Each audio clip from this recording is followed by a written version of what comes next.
What's going on, everybody? Welcome to the final review. You guys, we are done. The Granite grip is finally down. I have the garage door open. I am sitting down in the garage. People are looking at me like I'm crazy while I'm talking to y'all. So we are having absolute fun right now. All right. Man, this was a good time and a crazy time and a headache and it's everything all in a melting pot. I love this floor, you guys. This floor is like, this is livable. Let's go ahead and get into it. The Granite grip is not an easy product to put down. I'm just gonna put it out like that. Why is it not easy? Because this stuff is not normal paint. This stuff is like mud mixed with little specks and pebbles and stuff. Not really pebbles, but like these little glitter specks, right? So it's chunky and it's like liquid mix. So I already went over this when I did the first coat and the second coat, and I still had some bald spots. And I'm like, you know, maybe I should have grinded the floor. Maybe some of the floor was still a little smooth. But from what I felt from the floor felt like rough. All right. So I didn't feel a need to grind the floor. All right. Let's just put it that way. But let's go ahead and get into it. You guys, if you walk on this with your bare feet, you will feel comfortable. My wife has been in the garage with her bare feet, and the kids and everybody. Like, the garage is like a home. We are going to go ahead and get into the good and the bad and all of that. Now, I am not fully done because I just finished this yesterday. I'm gonna give it another day before we actually do the hot tire test. I think they said 3 days. I think I'm still going to just be down with this product just because I love the way the floor came out. One thing we did test out was the jack. So when you roll the jack, my jack, and y'all know I do work in the garage, it leaves the tire, or at least these little marks there. I could probably show y'all in this video as well. But it left these little marks when you, like, you know, turn the jack side to side with the wheels. So when the wheels go side to side, it will make a mark on the floor. But I think you can wipe the mark up and then it will come up. I didn't really try to like mop it or nothing yet, but I will give y'all updates and stuff like that as far as the Granite grip. Another good thing that I'm gonna say about this is that I am probably one of the only YouTube channels that actually did the whole garage to use this like for their garage. Most of the YouTube channels that I have seen with this product, they actually used it outside. When I looked at the BEHR channel, they had the guy doing the instructions, but it looked like they was doing it in the garage. If you're gonna ask a question, should I use epoxy or should I use BEHR Granite grip? That's probably one of the things that took me the longest to make this decision. All right, because I like the Rust-Oleum Rock Solid, or the Rock Solid from Rust-Oleum, the black. I love that. I just love the way that looks. All right, so if you want a showroom floor, you get that brand. All right, because it's shiny, it's glossy.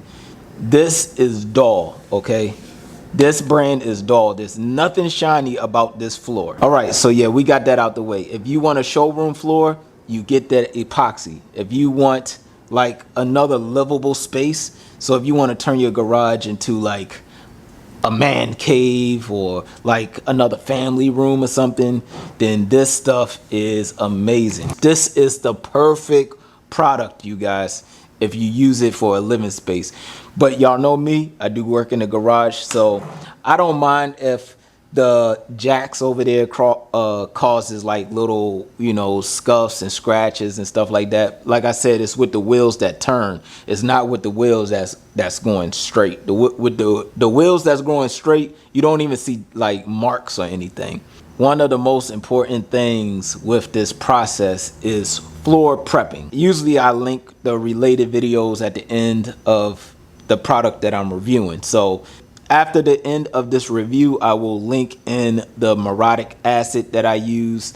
I did use a degreaser, but I did not put that on camera. So my apologies on that. But the degreaser still ain't work, you guys. These stains that was in here, these oil stains and all of that, they was embedded into the concrete.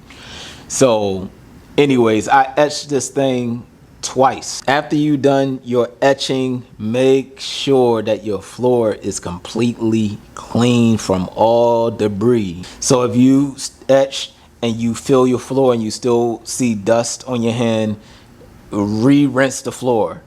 Re-rinse it, re-rinse it, re-rinse it until you see nothing on your hands, because when you rolling, you can, those dusts that you keep rolling up, they will turn into little balls and you will get upset. Okay, so that's something that happened to me. So I redid the floor, rewashed the floor, blah, blah, blah, blah, blah. So I put this down on the floor like the BEHR staff instructed in their YouTube video the first time. So I went around and around instead of the regular paint up and down, right? So I went around in a circular motion, painting in the floor. The first time, my first coat.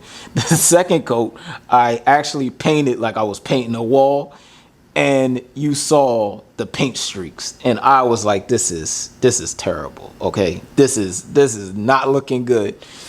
So I look on the back of the BEHR jug right here.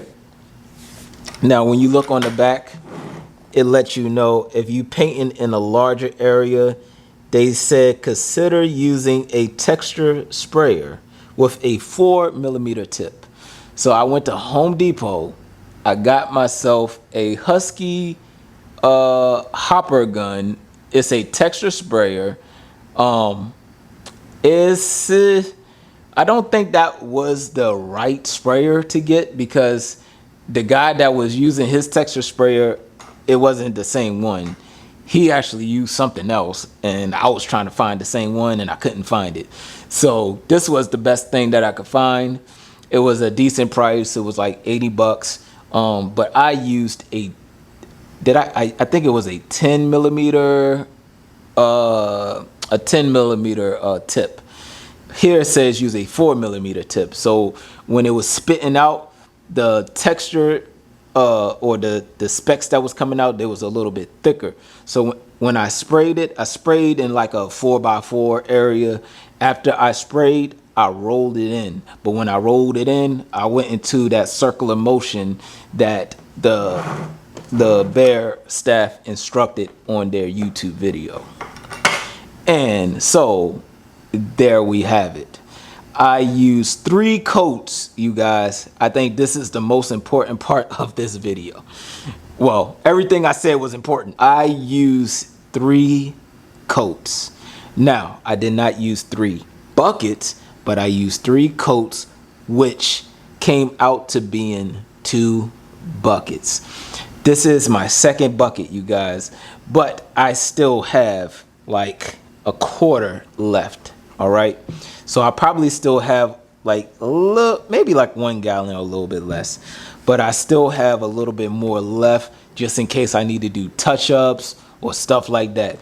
Now I will get another 5-gallon bucket, but I will wait until next year to get that bucket, so that way I could recoat the whole floor.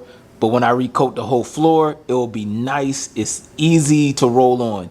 It wasn't easy when I was rolling onto bare floor, no puns intended. But it wasn't easy when I was rolling onto the concrete surface alone.